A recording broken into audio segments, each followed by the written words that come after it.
Okay, good day mga ka-DIY. Pag-usapan natin ngayon ang tungkol sa LVD. Para to sa solar setup natin, maliitang solar setup. May mga tanong kung kailangan ba talaga ng LVD o pwedeng wala na.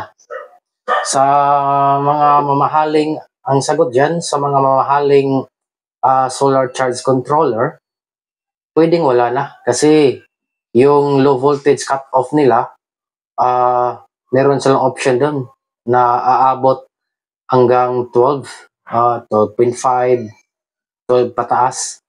Pero yung gaya ng mga ganitong solar charge controller, at saka yung solar charge controller na ginamit ko, yung itim, wala. Pinakamataas lang doon is 11.5. So, kung tutuusin, sa mga lead acid, drain na yun. Masisira yung battery mo kasi 12 lang ata, 12.0, 12.1. Yun lang ang kadalasang cut-off voltage ng mga lead acid at saka gel type. Sa LiFo naman, merong nagsabi na 12.5 daw, o 12.4, 12.6, yun daw ang cut-off. Pero based sa voltage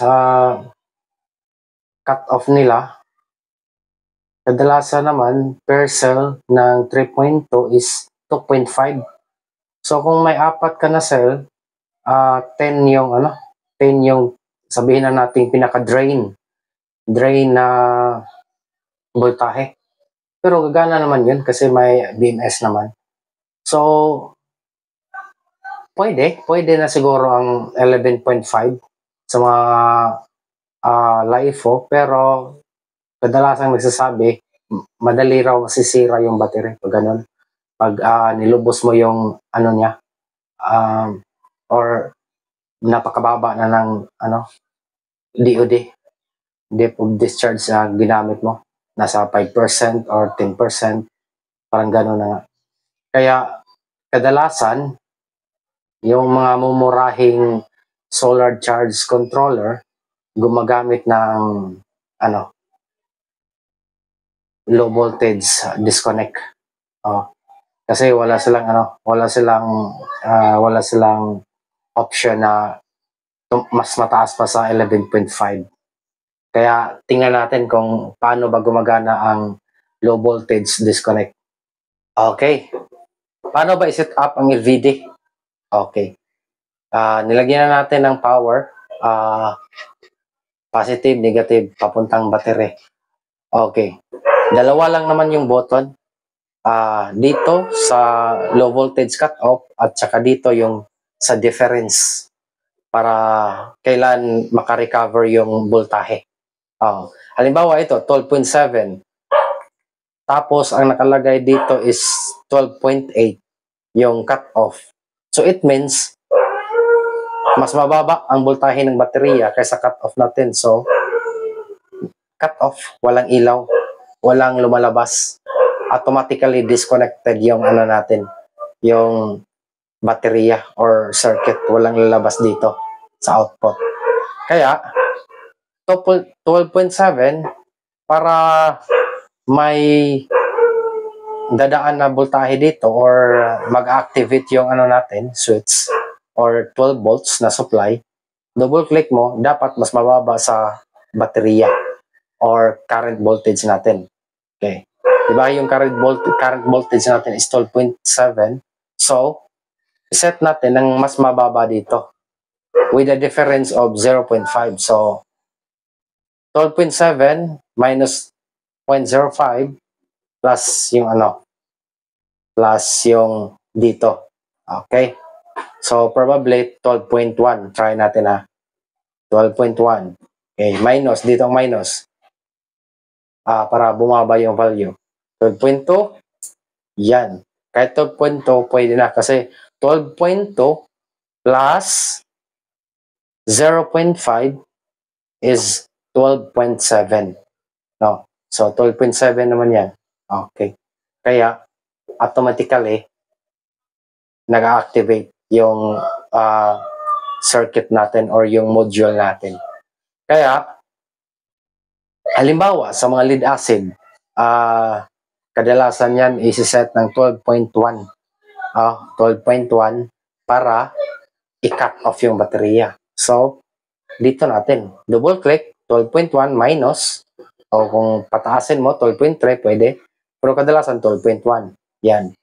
So, since ang naka-cut off dito is 12.7, so, activated pa yung module natin. No? And then, halimbawa, naglo-lowbat siya. Yung baterya mo na di-drain na, papunta, malapit ng ma-drain or malubat. O maubos na yung DOD niya or yung baterya niya. So, halimbawa, sabihin na lang natin 12.5 ang cut off. 12.5. Yan, 12.5. Dahil ang current voltage natin is 12.7 pa, so hindi pa yan nag-cut off.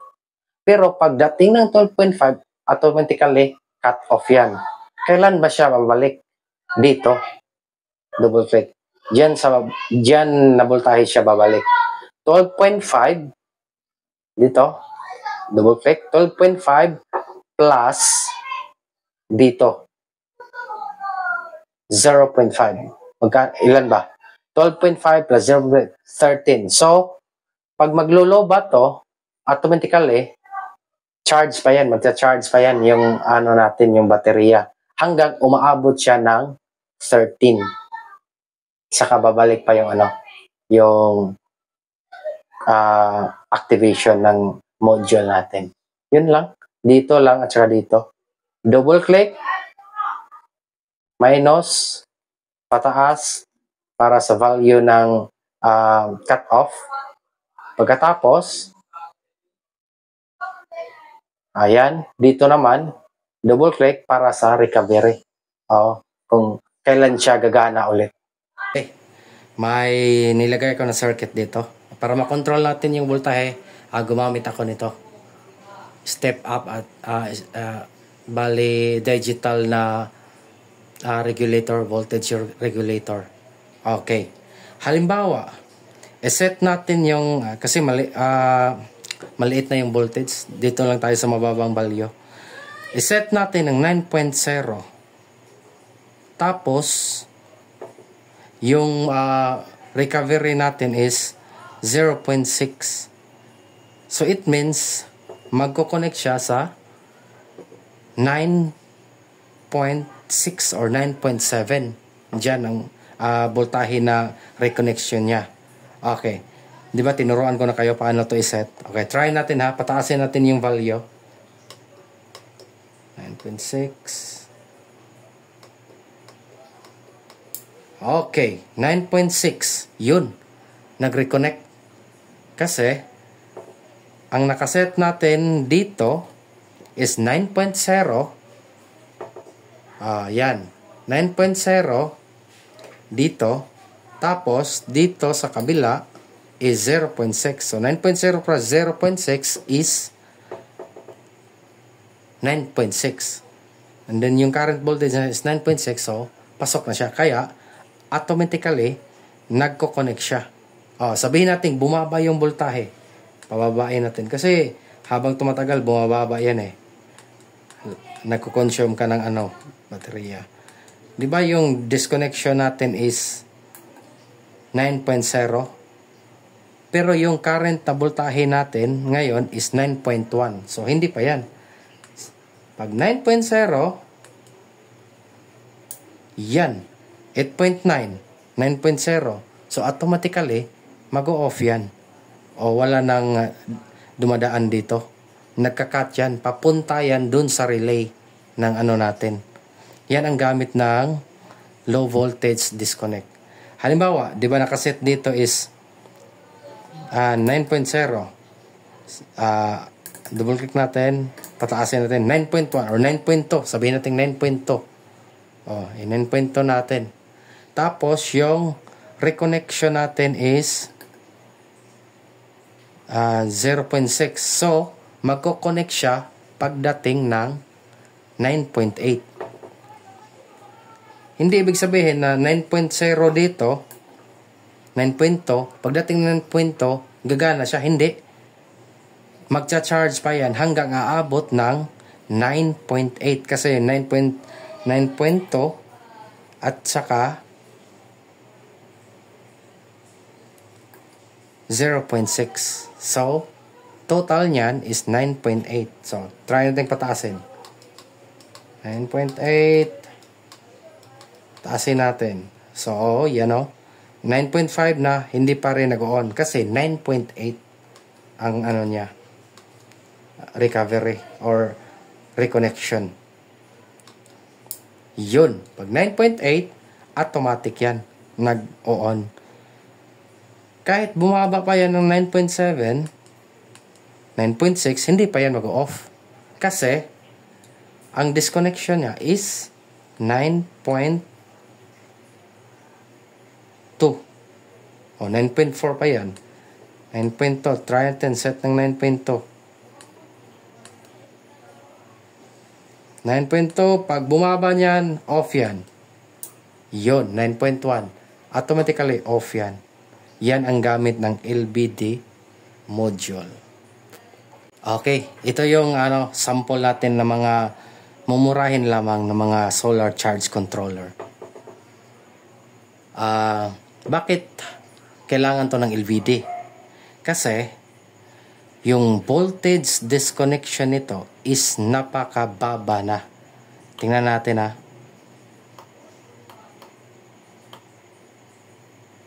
Yan ang bali high voltage disconnection.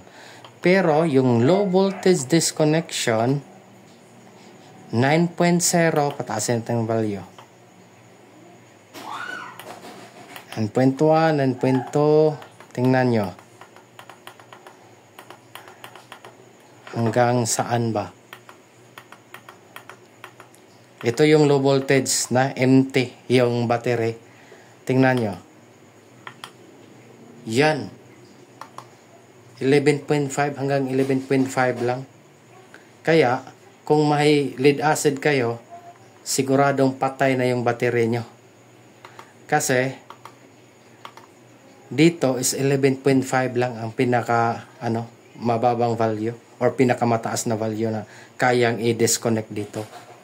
Di gaya ng, voltage, low voltage disconnection, LVD, aabot siya kahit pa 13, 14. Dito, hanggang 11.5 lang. Pero yung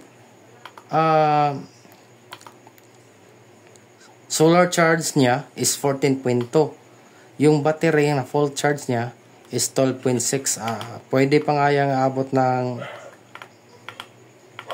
0.7, 13, hanggang 13 lang, 13.0 hanggang sa high voltage cut off. Kaya, gumagamit tayo ng LVD. At saka, yun lang.